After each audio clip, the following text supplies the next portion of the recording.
그러면 거기에서 다 빠져버리네.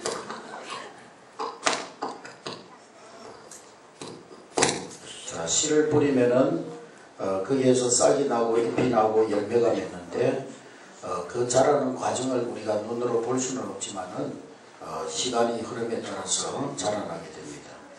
그것이 감추어진 비밀인 것처럼 하나님 나라의 영적인 성장도 감추어진 비밀처럼 날마다 우리가 그리스도의 말씀을 바로 받을 때에 성장하고 자라나게 되는 것입니다. 아멘. 할렐루야. 아멘. 자, 오늘 마태복음에서 씨에 대한 비유를 우리가 비유 시간에 말씀을 드렸고 또 오늘 낮에는 밭에 대해서 말씀을 들었습니다. 마태복음에 나오는 씨 뿌리는 비유라든지 가라지 비유하고는 이제 오늘 이 자라나는 씨앗의 비유는 조금 다른 면이 있습니다. 씨 뿌리는 비유에서는 씨는 좋은데 마음밭이 문제인. 그래서 어떤 마음은 오늘 아침에 그 씨가 뿌려졌는데 자라나지 못하는 마음이 어떤 마음밭이 있다고 그랬죠? 길가와 같은 마음밭, 길가와 같은 마음밭, 또 돌짝밭 같은 마음밭, 가시밭과 같은 마음밭, 이런 밭이 문제입니다. 같은 복음, 같은 하나님의 말씀이 뿌려졌지만, 강단에서 하나님 말씀, 똑같은 말씀이 선포되어졌지만은 어떤 사람은 어떤 마음밭은 그 씨를 받아들여서 열매를 맺는 밭도 있고 어떤 마음밭은 열매를 맺지 못하는 마음밭이 있다는 것입니다. 그래서 여기서 강조하는 것은 우리의 마음밭이 뭐가 돼야 돼요? 옥토가 돼요. 그러니까 길가와 같은 마음밭, 돌짝밭 같은 마음밭, 가시 같은 마음밭 다 갈아엎어서 길가와 같이 굳어진 마음은 부드러운 옥토로, 또 돌이 섞여있는 마음밭은 돌을 걸러내서 옥토로, 가시로 뒤덮여 있는 밭은 가시를 다 걷어내서 옥토가 되어져야 말씀의 씨가 떨어질 때 100배, 60배, 30배 열매 맺는다. 그러면 가라지 비유는 뭐냐? 가라지 비유는 씨도 좋고 밭은 좋은데 잘못된 가라지가 뿌려졌다는 거예요. 좋은 씨와 함께 뭐가 뿌려졌어요? 가라지가 뿌려졌다는 거예요. 똑같은 밭에 가라지와 좋은 씨앗이 동시에 뿌려졌다는 것입니다. 그래서 여기에서 강조되는 것은 뭐냐? 좋은 열매 맺기 위해서는 밭만 좋아서도 안 된다는 그런 강조점이 있습니다. 그러니까 씨가 나쁘면 가라지가 뿌려지면은요, 아무리 좋은 마음밭이라도 또 잘못된 열매를 맺을 수가 있다는 거죠. 그러니까 마음 좋은 사람이 그 좋은 마음을 가지고 예수도 잘 믿을 수도 있고 착한 일도 많이 할 수도 있지만 또 한편으로 마음만 좋은 사람의 위험은 뭐냐? 유혹에도 약하다는 거예요. 유혹에 잘 넘어가는 독한 사람은 절대 유혹에 안 넘어갑니다. 예?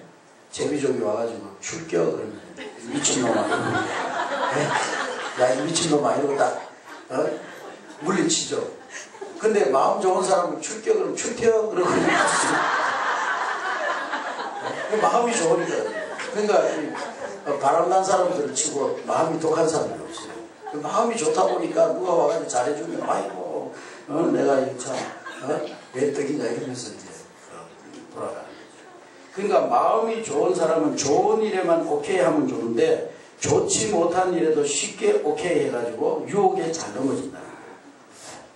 그래서 그저 좋은 마음 가지고 교회로 나오면 좋겠지만은 친구의 유혹에 못 이겨가지고 그 좋은 마음 때문에 주일날인데도 친구들이 와가지고 야 오늘 우리 한번 재밌게 놀러가자 이러면은 그냥 그 좋은 마음 때문에 그 유혹을 이기지 못하고 죄 짓는 장소로 간다면은 그게 또 좋은 마음이 전혀 이야기가 달라지는 거예요.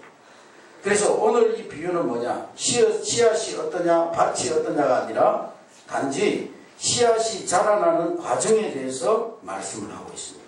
따라합시다. 씨앗이 자라나는 과정. 오늘 말씀의 강조점은 씨앗은 뿌려져서 반드시 어떻게 돼야 된다? 자라나야 된다. 성장해야 된다. 누구에게나 어린 시절이 있고 그 어린 시절에는 생각하는 것이, 행동하는 것이 유치합니다. 그렇잖아요? 초등학교 시절에는 생각하는 것이 유치하고. 그러니까 저도 이렇게 생각해 보면 그 어릴 때는요 그렇게 고민스럽고 그렇게 심각한 문제였는데 지나놓고 보면 뭘 그런 걸 가지고 심각하게 생각하고 고민했나 그런 생각이 들잖아요, 여러분들도. 그러니까 어릴 때는 생각하는 것이나 행동하는 것이 유치합니다. 그러나 어른이 되면 어릴 때 유치한 생각, 유치한 행동을 버리고 좀 더 높은 차원에서 생각하고 행동해야 되는 거죠. 할렐루야. 신앙도 마찬가지죠. 신앙도 새신자 때는요, 새신자 때는 그럴 수도 있어요. 어떤 분은 그러더라고요. 목사님, 세계에 있는 기독교인들이 10억이 넘는데 20억이나 되고 이러는데 그 사람들이 다 기도하면 하나님 어떻게 다 들어주자고. 예? 그 많은 사람들이 새벽에 나와가지고 자기 기도 좀 들어달라고 다 기도하는데 하나님이 그 기도를 얼마나 하나님도 골치 아프겠다고 저한테 그런 분이 있어요. 그러니까 어린 신자 때는 그런 생각하고도 나옴이 있죠. 어리니까, 생각하는 것이 어리니까. 그러나 장성한 믿음의 사람이 되면 어릴 때 그런 유치한 생각, 유치한 행동을 버리고 더 높은 차원으로 생각하고 행동하고 성장해 나가야 되는 것입니다. 점점 자라나야 되는 거예요. 베드로후서 3장 18절에 보면 구주 예수 그리스도의 은혜와 저를 아는 지식에서 자라가라 그랬어요. 따라합시다. 예수 그리스도를 아는 다시 예수 그리스도의 은혜와 예수님을 아는 지식에서 자라가라. 우리는 자라나는 신앙이 되어야 됩니다. 여러분들도 자녀들을 출생했는데 자녀들이 자라지 못하고 그 몽골이즘 병에 걸리면 몇 살까지만 딱 자라고 성장이 멈춰버리잖아요. 생각이나 육체적으로. 만일에 그렇다고 하면 얼마나 안타깝겠어요. 나이를 먹어가지고 이제 1살 되면은 걷기도 하고 2살 되면은 뭐 유식도 하고 3살 되면은 이제 막 뛰어다니기도 하고 그리고 이제 6살 되면 7살 되고 그럼 학교 들어가고 이렇게 자꾸 성장해야 되는데 어린아이가 우리 우리 지방에도 그런 목사님 아들이 그런 뇌성 그런 마비에 걸려가지고 지금 10살이 가까운데도 아직도 그냥 일어나지 못하고 이렇게 있으니까 얼마나 안타깝습니다. 주위의 사람들도 안타깝고 보는 사람도 안타깝고 우리 부모님들도 안타깝고. 사람은요 태어나서는 자라나야 되는 거예요. 성장해야 되는 거예요. 신앙도 마찬가지입니다. 여러분들이 어린아이의 신앙에서 이제는 점점 어린아이의 일을 벗어버리고 장성한 믿음의 사람으로 날마다 자라나야 돼요. 아멘. 할렐루야. 아멘. 그래서 우리가 자라가되 예수의 은혜 안에서 예수를 아는 지식에서 자라가라는 거예요. 할렐루야. 아멘. 자라기는 자라는데 자꾸 이상한 방향으로 자라는 사람들이 있어요. 은혜에서 자라나는 삶은 이것도 은혜고 저것도 은혜고 교회 안에서 이것도 감사하고 저것도 감사하고 이것도 은혜고 이것도 너무 감사하고 이렇게 은혜뿐입니다. 그런데 삐뚤어지게 자라나면요 모든 것이 다 부정적으로 보게 돼요. 이것도 썩었고 저것도 썩고 이 사람도 형편없고 저 사람도 형편없고 이것도 잘못됐고 저것도 잘못됐고 저 사람도 잘못된 사람 이 사람도 그저 나쁜 방향으로 자라나서 교만과 고집만 남게 되는 것입니다. 그러므로 우리는 자라나되 어디에서 자라나야 돼요? 은혜 안에서.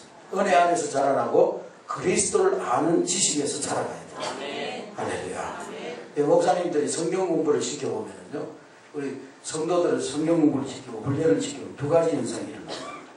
말씀 안에서 진정으로 변화된 사람은 겸손해져서 이것도 은혜요 저것도 은혜요. 그래서 더욱 겸손해지는 사람이 있는가 하면 하나님의 말씀을 단순히 지식으로 받아가지고 하나님의 말씀을 단순히 이론으로 받아서 말씀을 알기는 뚫어지게 잘 아는데 그 말씀이 능력이 되지 못해서 그래서 오히려 그 말씀 아는 것 때문에 영적으로 교만해져. 그래서 비판하는 눈만 높아지고 귀만 교만해지고 머리만 이렇게 커지고 그래서 어떤 말을 해도 은혜 받지 못하고 그래서 결국에는 그 말씀이 그 사람에게 교만의 그런 요소가 되고 말더라. 진정 우리가 그리스도 안에서 자라고 진정 그리스도를 안다면 그렇게 삐뚤어지게 자라날 수가 없는 것입니다. 우리는 은혜 안에서 자라나서 우리 어린아이의 일을 다 벗어버리고 이제는 폭넓은 누구라도 포용할 수 있는 그런 성숙한 믿음의 단계로 나아가야 되는 것입니다. 에리 코트라고 하는 사람은 인간의 성장의 세 가지 단계를 거쳐요. 인간이 성장하는 세 가지 단계를 거쳐요. 첫째로는 생각이 성장이에요. 생각의 성장. 두 번째는 행동이 성장해야 돼요. 행동의 성장. 세 번째로는 목적에 대한 성장이 있어야 된다. 따라합시다. 목적의 성장. 첫 번째는 무슨 성장? 생각의 성장. 두 번째는 행동의 성장. 세 번째로는 목적의 성장. 그러니까 사람이 성장하려면 먼저 그 생각이 자라납니다. 같은 책을 읽고 같은 말씀을 들어도 깨닫는 것이 다르고 생각하는 차원이 다르더라는 거예요. 같은 미술 작품을 보면서도 어떤 사람은 야 저거 팔으면 시장에 저 골동공상에 가가지고 팔면 엄청 받겠구나, 비싸겠구나, 그런 생각을 하는 사람이 있는가 하면 어떤 사람은 그 작품의 깊은 예술성을 의미하면서 감탄하는 사람이 있더라. 그러니까 성장하지 못한 사람은 항상 그 생각의 차원이 1차원적인 생각에 머물러 있는 거예요. 1차원적인 생각이 뭐예요? 물질 중심적이고 자기 중심적이고 육 중심적인 그런 가치에 세상 중심적인 가치에 머물러 있는 거예요. 그러다 보니까 진정 가치 있는 것이 무엇인지를 알지 못하는 거예요. 하나님 일을 하면서도 그냥 돈의 수준에서 하나님의 일을 생각하는 거예요. 어떤 사람이 꿈속에서요 천사가 나타나가지고 1억 원짜리 수표하고 콩 한 마리하고 앞에다 놓고 당신 이 둘 중에 뭘 가지겠습니까? 하나를 선택하십시오. 그러니까 이 사람이 그야 당연히 1억짜리 수표를 택해야지 하면서 수표를 택하려고 하는데 그때 성령께서 그 마음속에 야 눈으로 보이는 것으로 선택하지 말고 영원한 가치를 생각하라. 영원한 가치를 보고 선택해라. 그래가지고 이분이 성령의 감동을 받아가지고요 1억짜리 수표를 택하고 싶었지만 그걸 택하고 싶어서 아까운 생각이 들었지만 성령의 감동을 받아가지고 콩 한 마리를 선택했어요. 그러니까 천사가요 이제 그러더라고요. 그 두 가지를 다 땅에다 묻어라.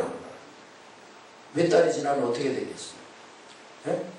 1억짜리 수표도 땅에 묻고 콩도 땅에다가 다 이렇게 해가지고 심고 1억짜리 수표는요 다 썩어도 가는데 온데도 잡지도 없어졌는데 콩 심은 곳에서는 콩밭을 이루어가는 거예요. 수십 가마를 수확했다. 할렐루야. 그것을 또 심었어요. 그러니까 그것을 몇 번 하니까 한 마리 콩이 수백 수천만 배 많은 열매를 거두게 되더라고요. 그러니까 생각이 성장하지 못하면 무엇이 진정 가치 있는 것인지를 선택하지 못하는 거예요. 그래서 순간에 좋은 것을 선택하다가 결국에는 영원한 가치를 잃어버리게 되는 거예요. 밭에 감춘 보화를 발견한 사람은 자기의 모든 재산을 다 팔아서 진정한 가치 밭에 감춘 그 보화를 위해서 모든 것을 다 투자했습니다. 오늘 우리도 진정한 가치를 발견하는 생각에서의 성장이 있어야 될 줄로 믿습니다. 할렐루야. 그럼 삶의 가치가 달라지고 우선순위가 달라지고 시간을 쓰는 우선순위가 달라지고 물질을 쓰는 우선순위가 달라지고 아멘. 아멘. 생각에서 성장해요. 두 번째로는 행동이 성장해야 됩니다. 생각이 성장하는 삶은 그 행동도 자연히 성장하게 됩니다. 그래서 어린아이의 일을 버리게 되는 거예요. 어린아이의 일을. 따라합시다. 생각이 성장하면 어린아이의 일을 버리게 된다. 왜 자꾸 신자가 성도들이 예수 믿은 10년, 20년이 됐는데 아직도 어린아이 같은 생각을 하고 있을까요? 아직도 사랑만 받으려고 하고 아직도 뭔가 인정만 받으려고 하는 어린아이 같은 일을 버리지 못한다. 생각이 성장하지 못해서 생각이 성장하면 이제는 그러한 어린아이 일들을 다 버리게 되는 거예요. 제가 우리 둘째 아들이요 얼마나 공부를 안 하는지 근데 저를 닮아서 머리는 좋아가지고 공부를 안 해도 하위권으로는 안 내려갔어요. 근데 공부를 안 해요. 왜 공부를 안 하냐 봤더니만 제가 저번에 설교 시간에 말씀드렸죠. 초등학교 5학년 때요. 우리 집사람이 이렇게 시골 이제 명절이 돼가지고 밀양으로 이렇게 큰 집으로 가는데 휴게실에 가는데 애들은 휴게실 가면 그 우동 사 먹고 그게 재미잖아요. 근데 점심시간이 됐는데 밥 먹자 그럴 때 봉고차 안에서요. 밥 그거 이렇게 그 텃밭통에다가 밥하고 그 다음에 열무김치하고 이렇게 해가지고 일회용 컵에다가 열무김치 이렇게 해가지고 먹으라고 딱 내놓고 그러니까 이놈이 그걸 보더니만 닭똥 같은 눈물을 똑똑똑똑똑 흘리면서 목사는 이렇게 거지같이 살아야 걔가 초등학교 때만 해도 목사 된다고 그랬는데요. 그 뒤로는요 목사 안 된다는 거예요. 자기는 목사는 이렇게 거지같이 살아야 된다고. 휴게소에 가서 우동도 한 그릇 못 사 먹을 만큼 그렇게 가난하게 살아야 된다고 목사는. 그러더니만요 저를 만나면 제가 공부 좀 하라고 그러면 아빠 왜 공부해야 돼? 공부할 이유를 모르겠다는 거죠. 그러더니만 고등학교 때 집회를 통해 은혜 받고 그 생각이 그리스도 안에서 바뀌어지니까요. 자기가 왜 공부해야 되는지 목적이 분명해지니까 그때부터 공부하더라고요. 아멘. 그 서울신학대학 우수한 성적으로 들어갔어요. 할렐루야. 그러니까 애들한테도 맨날 공부해라, 공부해라, 공부해라. 소용없어요. 철이 들면 공부하는 거예요. 철이 들면. 인생의 목표가 분명한 거. 그러니까 50대까지 쳐들어가지고 그때서 막 학교 다닌다고 막 쫓아다니잖아. 네? 저 대집사님 제일 크게 그래서 쳐들어가지고 아이고 나도 그때 공부 안 하고 맨날 그냥 놀러 다니고 고스톱 치러 다니고 그러다 쳐드니까 이제 그때서 공부하려고. 네. 그래 다행이죠. 몇 개라도 쳐들어. 그 신앙도 철이 들어야 되는 거예요. 철이 들어야 행동이 바뀌어지는 거예요.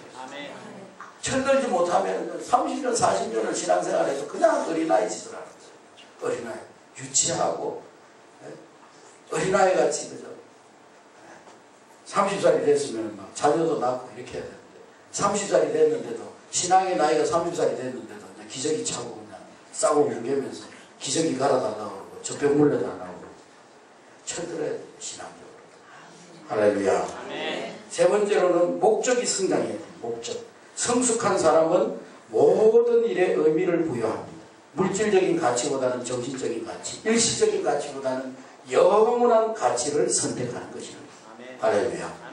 공부를 해도요, 공부하는 목적이 달라지는 거예요.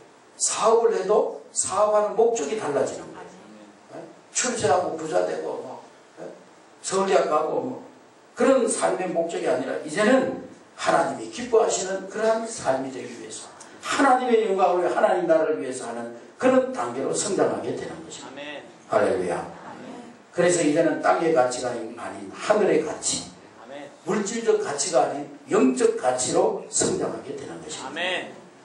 그런데 이런 성장을 세 가지 단계 성장을 이루기 위해서는 오늘 본문 말씀해 보니까 세 가지 전제 조건이 필요하다는 거예요. 세 가지 전제 조건. 첫째로는 뭐냐? 씨앗.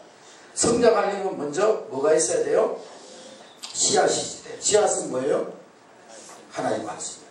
여러분들 영적으로 성장하려면요, 하나님의 말씀을 부지런히 배우고 듣고 읽고 묵상하고 훈련받아야 되는 거예요. 아멘. 아멘. 아무리 밭이 좋고 옥토라가지만 씨앗이 없는 밭에 무슨 열매를 기대하겠습니까? 말씀이 없는 심령의 성장은 기대할 수 없는 거예요. 신앙생활의 연조는 오래되었지만 성장하지 못했다면 그 마음밭에 말씀의 씨가 없기 때문에 그렇다. 말씀을 읽고 듣고 묵상하는 그런 시간이 부족했기 때문에 영적인 성장도 열매도 부족하더라는 거예요. 아무리 인격이 좋고 성품이 좋고 그래서 마음밭이 좋다 할지라도 말씀의 씨가 뿌려지지 않았다면 그리스도 안에서 성장하는 일은 없다는 거예요. 그래서 우리는 말씀의 씨를 부지런히 우리 마음밭에 뿌려야 됩니다. 할렐루야. 두 번째로 뿌리는 사람이 있어야 됩니다. 씨앗이 있고 옥토가 있지만 누가 그 씨앗을 뿌리지 않으면 그대로 씨앗이 있는 거예요. 뿌리는 사명은 오늘 먼저 믿은 우리들의 사명입니다. 아멘. 할렐루야. 아멘. 우리가 한 번 전한다고 해서 다 믿게 되는 건 아니지만 우리는 때를 얻든지 못 얻든지 이 복음의 씨앗, 말씀의 씨앗을 널리 증거해야 되는 거예요. 할렐루야. 아멘. 그러니까 씨 뿌리는 비유에 보면 씨를 어떻게 뿌려요? 씨를 어떻게 뿌립니까?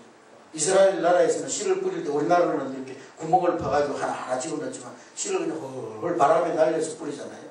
그건 뭐라냐? 복음의 씨앗은요, 때를 얻든지 못 얻든지 길 가든지 가시밭이 그 심령이 가시밭이든지 돌짝밭이든지 그것은 우리가 상관할 것이 아니고 우리는 오직 성령 안에서 부지런히 씨를 뿌려야 된다.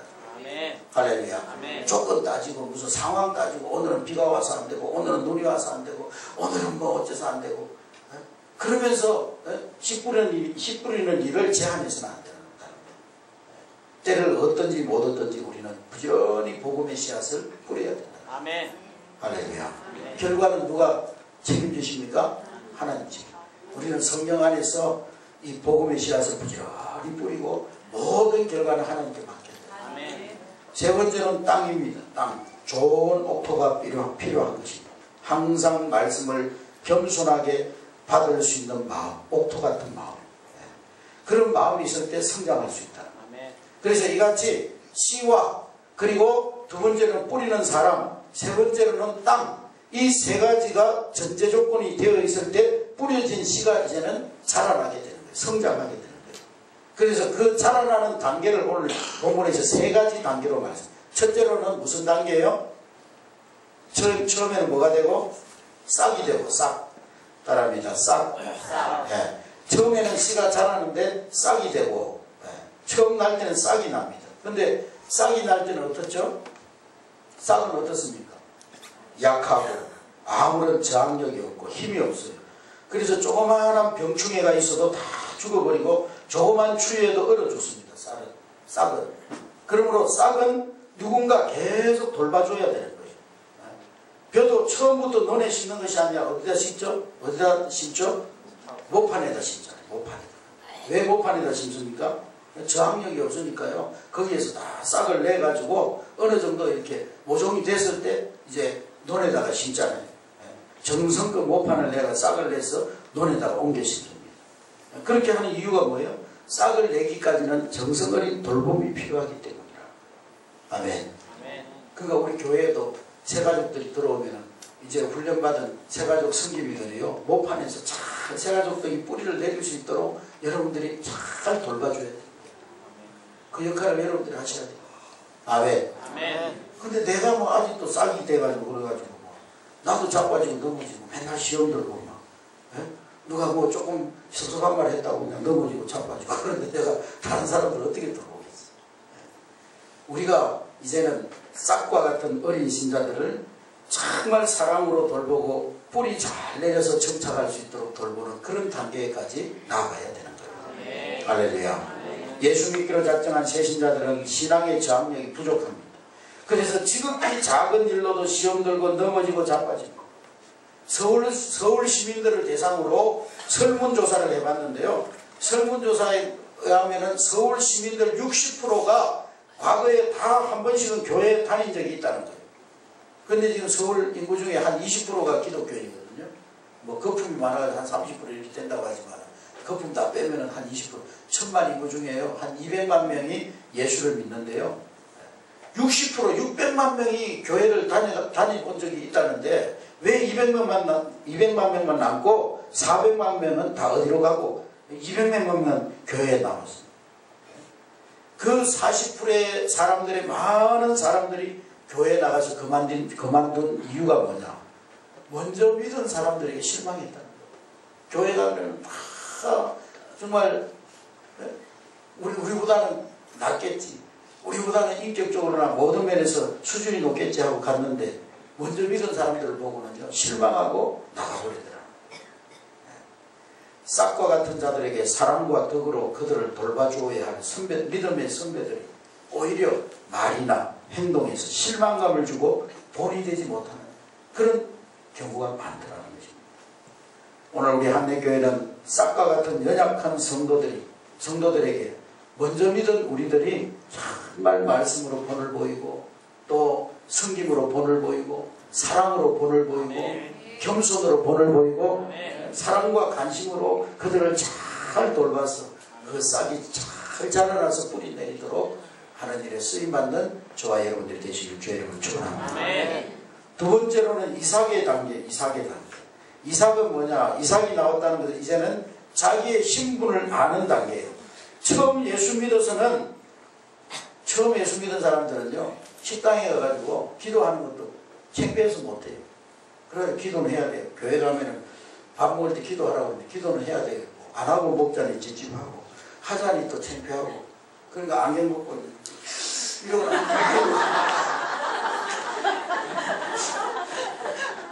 이러고는 그냥 기도했다고 하고 그러는 거예요. 그 자기 정체감이 없어요.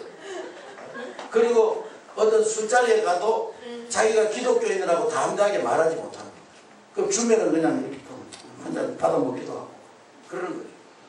그러나 어느 정도 성장하면은 누가 보든지 말든지 누가 욕을 하든지 말든지 담대하게 자신이 그리스도의 사람임을 선포하고 밝히고 그런 단계가 오는 거예요. 아멘. 그게 바로 이삭의 단계예요. 어떤 파출소에 막 두 사람이 직장 동료가 싸워가지고 붙잡혀 왔는데요. 근데 술 먹고 싸우다가 붙잡혀 와가지고 근데 저도 그런 거 많이 해봤습니다. 뭐 술 먹고 가다가 사고 치면요, 꼭 누구한테 보조인술 하려고 전화 오면 목사님한테, 담임 목사님한테 보조인술 하려고 저도 몇 번 그렇게 불려가본 적이 있어요. 네? 근데 이제 이 두 사람도 다 보정인을 불렀는데요. 딱 들어오는데 목사님이 들어오는데 아이고 목사님 이러면서 인사를 하는데 둘 다 아는 거예요. 그래 보니까 이 두 사람이요, 서울에는 큰 교회 다니면은요, 교인들끼리도 서로 잘 몰라요. 1부, 2부, 5부까지 다 했으니까. 근데 같은 교회 20년 동안 다닌 사람들. 한 사람이 장로님, 한 사람이 집사님. 그래가지고요, 집사님이 그랬다는 거야. 아니, 장로님. 그렇게 장로님이 교회 다니면서 어떻게 기도 안 내고 그렇게 직장생활 하셨다. 그러니까 야, 이 사람아, 너는 집사가 어떻게 이렇게 술 주면은 그렇게 홀짝홀짝 잘 받아 마신다. 그러더라고요. 그러니까 처음에는 어린아이의 신앙의 단계에서는 자기가 예수 믿는다는 그런 정체감이 없는 거예요. 그러니까 뭐 직분이 문제가 아니고 신앙이 자라나지 못하면 자기가 그리스도의 사람인 것을 담대하게 말하지 못하는 것입니다. 그런데 신앙이 자라나서 이삭의 단계에 이르면은 자기 정체감, 나는 그리스도인이라고 하는 분명한 정체감이 생기기 시작하는 것입니다. 그것이 아무것도 아닌 것 같지만은요, 우리 그리스도인의 정체감이 얼마나 중요한지 몰라요. 마태복음 10장 33절에 보니까 누구든지 사람 앞에서 나를 부인하면, 하나님 어떻게 한다고 했어요? 나도 사람 앞에서, 아버지 앞에서 저를 부인한다고 했어요. 누구든지 사람 앞에서 나를 시인하면, 예수님이요, 나도 하늘에 계신 내 아버지 앞에서 저를 시인하리라. 아멘. 할렐루야. 주일날은 예배하는 날인데 엉뚱한 곳에 가자고 그러는데도 나는 그리스도인이기 때문에 가지 못합니다. 주의 날은 하나님께 예배하는 날이기 때문에 그 어떤 일로도 내가 이 하나님께 예배하는 일을 바꿀 수 없습니다. 그렇게 담대하게 말하지 못한다면 내가 그리스도인됨을 간접적으로 부인하는 거예요. 믿지 않는 가족들이요, 제사상 차려놓고 절하라고, 부모한테 효도하는 거니까 절하라고, 그러면 그 앞에 담대하게 나는 부모님을 공경하고자 하는 그런 마음이 있고 살아계신 부모님을 정말 하나님처럼 받들어 공경하지만은, 그러나 이 제사상이 절하는 것은 우상 숭배하는 것이기 때문에 절할 수 없습니다. 나는 기도하겠습니다. 그렇게 담대하게 말하지 못하고 그냥 같이 따라서 거기다 그냥 넉죽절을 하면요, 간접적으로 자기 신분에 대해서 나는 그리스도인이라고 말하지 못합니다. 부인합니다. 그러니까 주님께서 네가 사람 앞에서 나를 부인하면 나도 너를 부인하리라고. 이제는 우리의 신앙이 이삭의 단계로 자라나서 어디서든지 내가 그리스도의 사람이요 하나님의 사람이요, 나는 하나님께 속한 사람임을 담대히 말할 수 있는 여러분 되시길 바랍니다. 세 번째로는 충실한 곡식입니다. 충실한 곡식은 햇빛을 받아서 물을 익어서 이제는 제 빛깔을 내고 제 맛을 내게 됩니다. 그리고 익기 전에는 빳빳하게 고개를 들고 있던 이삭이 익어서 이제 그 속이 차게 되면은 어떻게 돼요? 고개를 숙이고 겸손하게 주인의 손길을 기다리게 됩니다. 주인이 필요하실 때 언제든지 나를 베어서 사용해 주십시오. 그런 자세로 주인의 처분을 기다리는 거예요. 할렐루야. 이삭이 덜 익었을 때는 어때요? 빳빳하게 고기 들고 있다. 이삭이 이제 요즘같이 9월, 10월달 넘어가면 익어가지고, 이렇게 익어가지고 머리를 숙여요. 그러면서 주인님이 필요할 때 나를 베어서 언제든지 나를 사용해 주십시오. 주인의 처분을 기다리는 거죠. 할렐루야. 그것이 충실한 이삭이라고. 여러분, 감을 예로 들어보면요, 감이 덜 익었을 때는 무슨 색깔이에요? 파란색이죠, 파란색. 그래서 덜 익었을 때는 잎과 열매를 금방 구별하지 못합니다. 자기를 잎 색깔하고 같이 이렇게 해가지고 보호색을 띠고 있는 거예요. 그러니까 주인이 자기를 알아보지 못하고 자기가 주인의 손에 희생되는 것이 두려운 거예요. 그러나 감이 익어가지고 점점 빨간색을 띠기 시작하면은 이 감이 물에 있고 성장해서 점점 색깔이 빨간색으로 변해가게 되면 그 모습을 점점 드러내서 주인님 이제는 나를 닦아주세요. 나를 사용해 주세요. 그런 자세를 갖게 되는 거죠. 할렐루야. 그것이 바로 성숙한 그리스도인의 자세라는 거예요. 주님이 나를 필요로 하십니까? 언제든지 저를 불러주세요. 제가 여기 있습니다. 주님 나를 보내주세요. 주님이 필요한데 나를 사용해주세요. 이제는 봉사적이고 희생적이고 헌신적인 사람으로 성숙해지는 거예요. 할렐루야. 그러니까 주님 앞에 쓰임받는 것이 기쁘고 감사합니다. 아멘. 쌍기나 이삭일 때는요, 조금만 봉사, 조금만 헌신해도 징징대고 힘들어하고 부담스러워하고 어려워하고 그러던 사람이 이제는 이삭, 충실한 이삭이 되어져서 그리스도를 위해서 봉사하고 희생하는 것이 그저 고맙고 즐거운 것입니다. 할렐루야.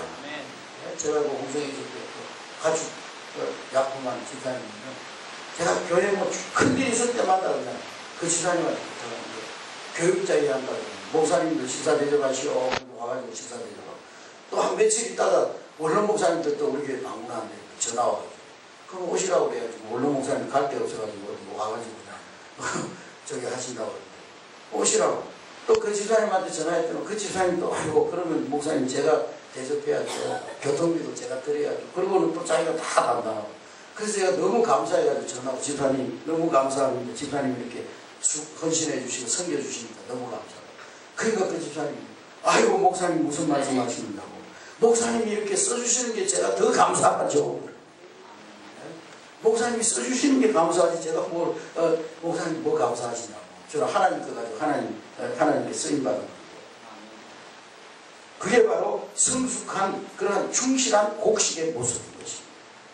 오늘 우리 성도들은 이제 싹에서 이삭으로 이삭에서 곡식으로 그래서 날마다 성장해 나가는 그런 우리 성도들이 될 수 있기를 주님의 이름으로 축원합니다. 오직 은혜 안에서 예수 안에서 자라나서 이제는 정말 주님 나를 써주세요 하는 제 빛깔을 내고 제 맛을 내는 충실한 열매들이 될 수 있기를 주의 이름으로 축원합니다. 주인이 먹으려고 하면 따먹어봤더니만 뜰번만 만나고 아이고 입맛만 버리고 내가 이게 익은 줄 알고 먹어봤더니만 입맛만 버리고 그런 열매가 아니라 주인이 보기에도 정말 제 빛깔을 내고 주인이 먹기에도 제 맛을 내는 그런 충실한 열매들이 되어져서 하나님 나라의 귀한 일꾼들이 될 수 있기를 주님의 이름으로 축원합니다. 우리 다같이 한 성으로 기도합니다. 우리 다같이 기도할 때 하나님